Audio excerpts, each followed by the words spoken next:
Deus não habita em templos feitos por mãos humanas. Essa é uma das palavras mais conhecidas que se sabe da Bíblia, inclusive é muito conhecido popularmente, mas na palavra de Deus para você no dia de hoje, eu quero que você entenda a dimensão disso. Por que a palavra diz que Deus não habita em templo feito por mãos humanas? Precisamos ter uma percepção mais profunda e mais madura do Evangelho, a respeito daquilo que realmente é importante, a respeito daquilo que é primordial e aquilo que Deus leva em consideração. Lá no livro de Atos, capítulo 17, a partir do versículo 24, a palavra de Deus vai nos dizer o seguinte: Ele é o Deus que fez o mundo e tudo que nele há. Uma vez que é Senhor de todo o céu e da terra, não habita em templos feitos por homens, e não é servido por mãos humanas, pois não necessita de coisa alguma. Ele mesmo dá vida e fôlego a tudo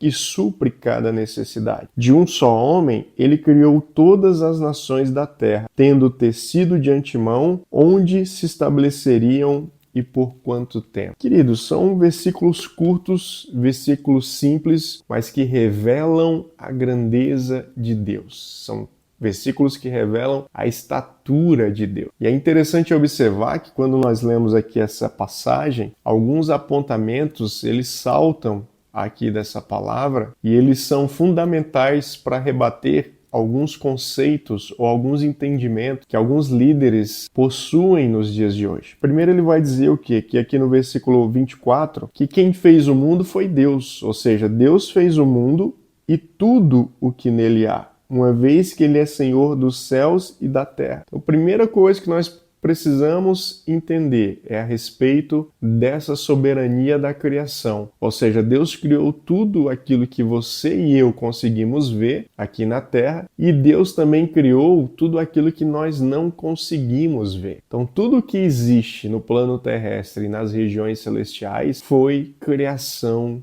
de Deus. Então a primeira coisa que você precisa entender é o quê? Que Deus ele é soberano sobre tudo e sobre todo. Querido, a soberania de Deus não é uma utopia. A soberania de Deus não é um conto e nem alegoria. A soberania de Deus ela é uma realidade. Ou seja, Deus, uma vez que ele criou tudo e todos, ele tem o domínio de todas as coisas. Então, embora às vezes sua percepção seja diferente a respeito dos fatos e acontecimentos, entenda que foi Deus quem criou tudo isso e Deus não perdeu o controle de nada. Pelo contrário, ele continua sendo Deus e ele continua reinando soberanamente. Por isso que quando Paulo fala aqui essa passagem, na sequência, o que ele vai dizer? Esse Deus, ele não habita em templos feitos por mãos humanas. Ou seja, muitas vezes os homens tentam colocar Deus numa caixinha. Muito mais do que Paulo falar que Deus não habita num templo ou num tabernáculo, né? Nessa época que já era templo, né? Já não tinha mais a figura dos tabernáculos, mas para muitos dos judeus da época, eles acreditavam que Deus ele habitava ali dentro daquela construção, dentro daquela parede,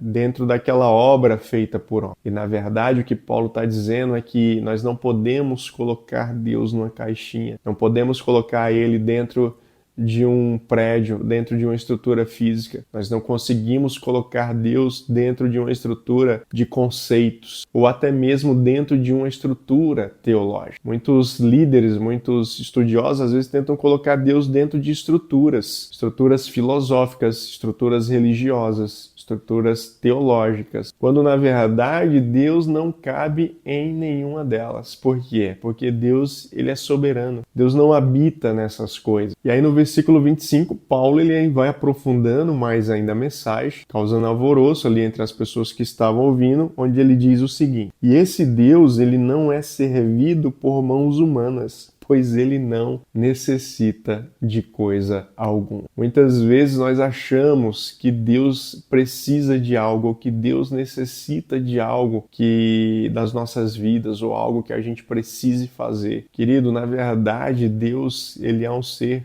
totalmente independente. Deus é um ser autônomo. Claro que ele opera mediante a Trindade, Deus Pai, Deus Filho e Deus Espírito. São três pessoas que subsistem em apenas uma pessoa. Então, na verdade, Deus ele é um ser autônomo, ele tem vida própria. Deus não precisa de mim e de você para nada. E Paulo, na verdade, complementa dizendo que não é Deus que precisa da minha e da sua vida, mas somos nós que precisamos dele. Olha só o que ele diz. Ele mesmo dá vida e fôlego a tudo e supre cada necessidade. Deus dá vida a fôlego a tudo. Então Deus te deu vida, Deus te deu fôlego de vida. Deus dá vida para a natureza, Deus dá fôlego de vida para os animais. Ou seja, e quem que sustenta tudo isso? É o próprio Deus. O próprio Deus é quem dá o suporte, o próprio Deus é quem supre as nossas necessidades. Uma vez que Deus criou esse mundo com todos os recursos que nós precisamos,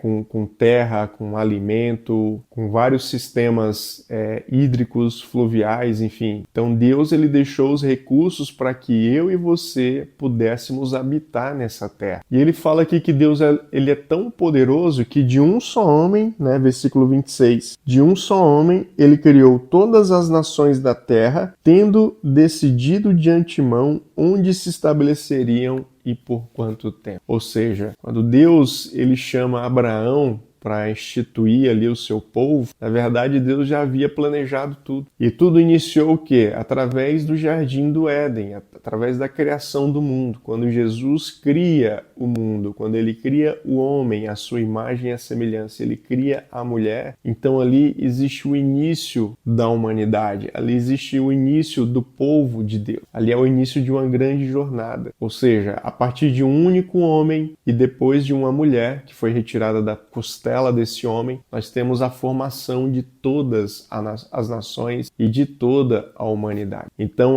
esse exemplo que Paulo dá é justamente para mostrar o tamanho de Deus. Agora pergunte, qual homem teria capacidade para isso? Qual ser humano teria capacidade de criar reinos, de criar reis, assim como Deus o fez? Querido, é humanamente impossível. Nós somos obra da criação de um Deus pleno, de um Deus absoluto, de um Deus perfeito, de um Deus que está acima de tudo e de todos. Você precisa entender de uma vez por todas na manhã de hoje que Deus não habita numa placa de igreja, Deus não habita numa denominação, Deus não habita em templo feito por mãos humanas. Deus habita o quê? No templo que Ele instituiu, que Ele criou. Você precisa entender que o templo do Senhor somos eu e você. Se você tem o Espírito Santo de Deus na sua vida, então Ele habita em você, na sua vida. Deus não habita em coisas, Deus não habita em livros, Deus não habita em prédios, Deus não habita em doutrinas, em filosofia. Não. Deus é Deus. Deus habita nas regiões celestiais, junto com o seu Filho que está sentado à sua direita, e aqui na terra ele habita em nós, através do seu Espírito. E não há nada que nós possamos fazer para servir a Deus. Na verdade, é Deus quem nos serve, é Deus quem nos ajuda, é Deus quem nos auxilia, porque nós somos dependentes dele, e não o contrário. Deus não precisa que você abra uma igreja para Ele. Deus não precisa que você faça as coisas para Ele. Porque Ele é Deus. E como Deus, Ele é um Deus absoluto. Você está entendendo? Obviamente, Paulo está falando que dentro de um contexto legalista, onde esses líderes, esses judeus, eles achavam que iriam acessar a Deus mediante as suas obras, mediante o cumprimento das leis. Quando, na verdade, nós acessamos a Deus, quando nós entendemos que somos pecadores, entendemos que o seu sacrifício na cruz foi para redimir os nossos pecados diante do seu Pai, para que eu e você tivéssemos acesso à vida eterna. Na verdade, nós somos feitos filhos de Deus e como filhos nós somos herdeiros de uma promessa. O filho herda aquilo que o pai conquistou e não o contrário. Você está percebendo? Por isso que não se trata daquilo que eu e você fazemos, mas se trata daquilo que ele fez por mim e por você. O Deus que se encarnou entre os homens, foi ele que se achegou até o homem. Foi ele que resolveu nos resgatar, nos salvar. Foi ele que resolveu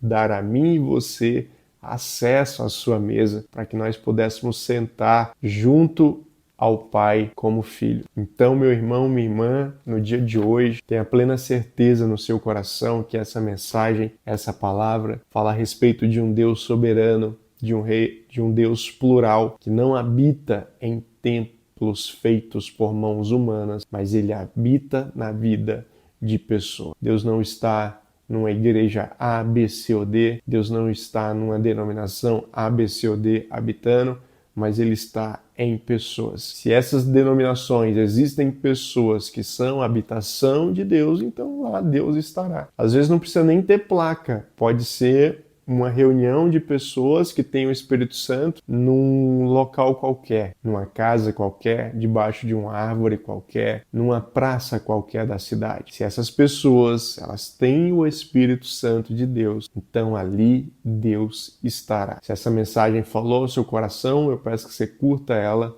e compartilhe, sempre lembrando a você que aqui nós nos movemos por propósito e não por necessidade.